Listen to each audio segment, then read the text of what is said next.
Acting as the means by which the Alliance attempted to pacify the outer reaches of the Verse, the former heartland of the Independence, the massive Tohoku-class space control cruisers would serve from the unification of the Verse onwards in a host of variations. The standard ship was 1,200 meters long, 1,000 meters wide, and 2,500 meters tall. The ship was equipped with a powerful armament of virtually every weapon common in the Alliance arsenal, making them more than capable of dealing with most threats which penetrate their gunship screens, or could penetrate conceivably. And it is these gunships, several squadrons of which are carried in a dedicated complex on the underside of the ship, which form the primary armament, both offensive and defensive, of the cruisers. The small vessels acting as the eyes, ears, and fists of the much larger cruiser they are attached to. Ships of the Tohoku class are also unarmored, save for a small box around their engines and magazines. The vessels have crews in the range of tens of thousands, with personnel necessary for the running of the ship, manning and maintenance of her weapons and other systems, and her embarked gunship and small craft complement taking up only a small portion of those carried aboard in peacetime. The vast majority of those serving aboard these craft are accountants, assessors, economicists, technical specialists, and agricultural experts. Everything which was needed by the Alliance to get the outer reaches of the Verse not only under tighter Alliance control, but also on the path to economic parity with the inner regions. The Tohoku class can trace its development back to the closing days of the Unification War, with Alliance forces surging forward on all fronts as the Independents succumbed to the superior economic and industrial power of the inner worlds. In the closing days of the war, the Alliance began to consider what the post-war period would look like. With their victory assured, the Alliance military began considering how they would go about controlling the vast territory which they had just conquered. Two options presented themselves. Well, two sane, reasonable, logical options, and many other weird, wacky, and out-there ones, including mind control of large parts of a planetary populace.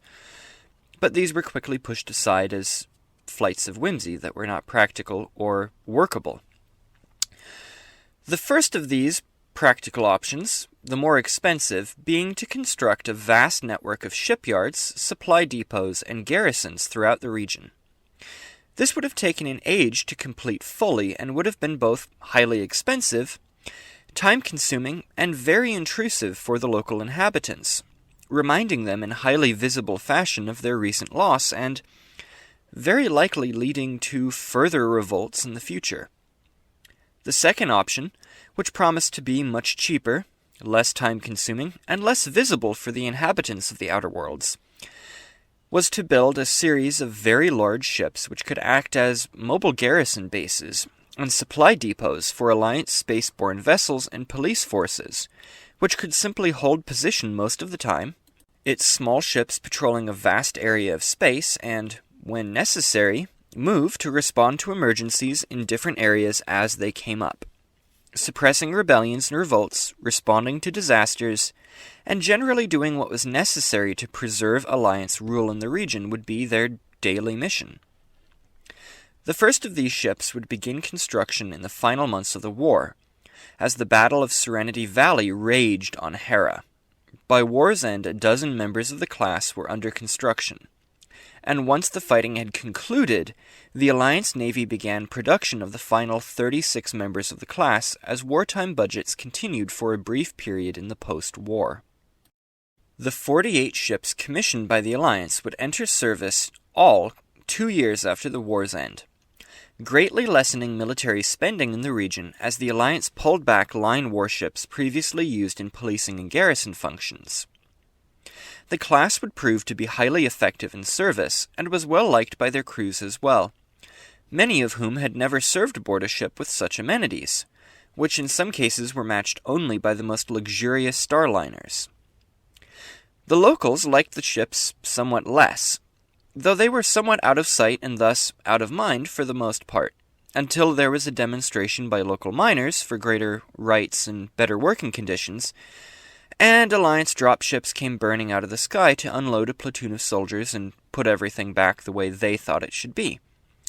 Then the ships would be somewhat more on the minds of the people who had just been beaten up by Alliance goons.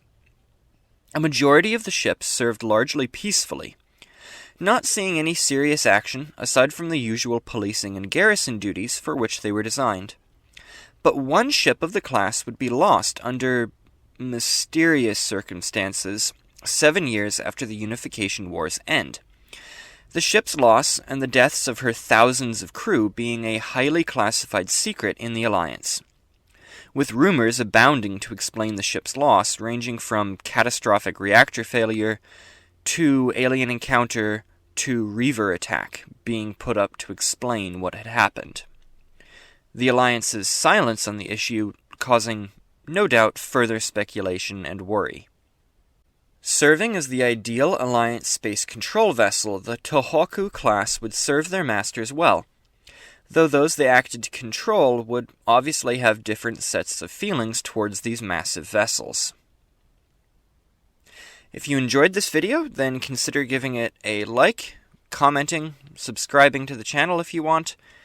You can also check my list of sources. Firefly, for a show that had 13 episodes and a movie, has a surprisingly fleshed out backstory and lore behind it, so definitely check out the Firefly wiki. It's full of useful information, although as is usual with these videos, quite a lot of it is just conjecture and guesswork, logical assumptions.